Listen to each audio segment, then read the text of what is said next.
networking is huge. You know the saying, it's not about what you know, it's about who you know. In business, that can be very, very true. And if you're just getting started, I think one of the first accounts that I got was just from a Facebook post that I made, and one of my high school buddies just so happened to be in charge of hiring a cleaning company at his small office.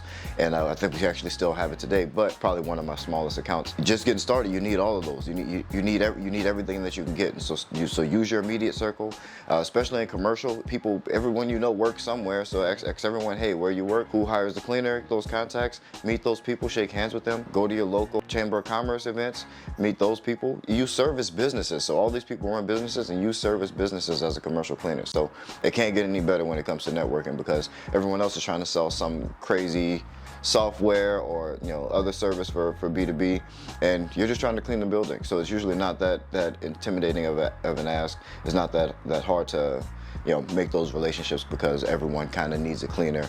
And even just to be nice, most people at least entertain you just because they may be thinking about replacing their cleaner, or if it ever comes to it, then it'd be good to have you as a contact in their pocket. So I've seen people at least add on another couple six figures, 100, 200,000 in a year, just off the back of being in the right place and meeting the right people and shaking the right hands. And I myself have gotten a lot of work just from being in the right circles and knowing the right people.